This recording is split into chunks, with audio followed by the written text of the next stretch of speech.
We're actually going to be looking at two different levels today. We're looking on the PlayStation 3 in a vehicle capture flag map called Metropolis, and we're going to be on the PC looking at one of our Warfare maps. It's a recreation of Torland. So we're going to go ahead and jump in here. As you can see, this is kind of like downtown Necros City. There's one of the bad guys in the game. It's very organic and kind of almost a little bit evil looking. You see the tentacles coming down and filtering into the buildings there. So we're going to just look at some of the weapons and vehicles here. So let's go ahead and just jump into one of our Vipers. As you can see, it's almost breathing there. It's very organic, very insectoid kind of looking. Once you jump in there, you hear it growling a little bit at you. We're going to just cruise that down here so we can get up on a ledge. It's got ricocheting bullets. And we'll set her down up here.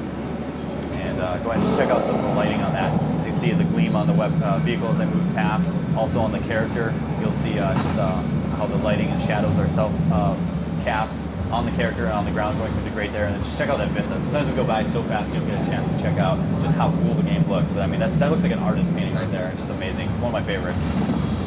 So let's cruise back into a Viper here.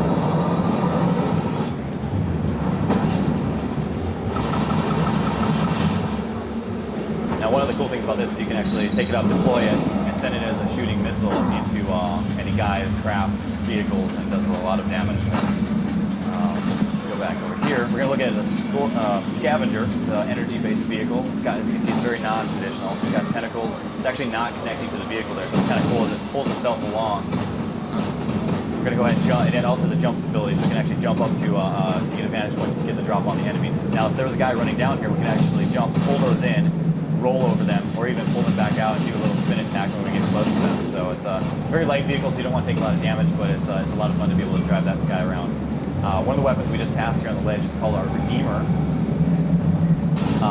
This is basically our BFG of the game. It's the portable nuke. So I don't have a 6-axis enabled, but I would be able to direct this camera view using that, and I can fly it around. As you can see, everybody's going to be able to feel this in the map, and it's an enormous blast that just takes out everybody within its range.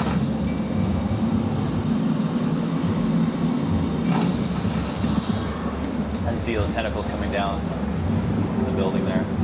Just got a great ambience to this level. Now, one of our other vehicles shown off here today is our stealth and support vehicle. It's called the Nightshade. As you can see, it's going with the insect sort of theme. It almost looks like a fly or a beetle. When we jump into it, it's cloaking itself. The enemies can actually see it a lot more cloaked than we are right now. We're just seeing it because we're inside it. But it has no offensive weapons. What we're trying to do here is provide for the defensive player likes to stick back and do the support type role. Here's they can drop down different deployables. For instance, here's our spider mines that sink into the ground. So we're going to drop those down and actually move this guy out of the way. I'm going to be vulnerable while I'm doing that, so I want to make sure that nobody else is around. Now, these are activated by proximity, a little bit hard to see, but if there's guys coming down this corridor here, I'll be able to pull these guys out manually using the targeting laser on my Avril here and send them around. So as you can see, they all jump out. You can play Pied Piper, send them down the hallway to attack a guy that's coming, and they'll go and sit there. They'll jump and attach themselves and explode to whatever characters are coming, so it's very cool. Another deployable that we're showing here is what we're calling the stasis field. Now, this is kind of a choke point for characters that are coming through, so I'm going to go ahead and jump down here and see if I can slow them down a little bit. By doing this, I'm going to drop that stasis field, which you'll see grow there. Now, any weapons, vehicles, ammo, anything that's going through this ordnance is going to be slowed down through time. So, as you can see, it's very slow. Now, let me jump back out there and show you what happens when we fire through it. So this is going to slow down the enemy. You can sit back and get a few pot shots off at them. Also, I'll show you one of the missiles. That's my favorite. As you can see, it's slowed way down. And when it comes out the other side, it speeds up and picks up its original momentum. It's very cool. Now, why would you want to do that? Well, you maybe want to throw that down your flag. That way, the guys will have to jump through that to capture your flag. You'll be able to sit back there with a sniper rifle and pick them off by one by one. So.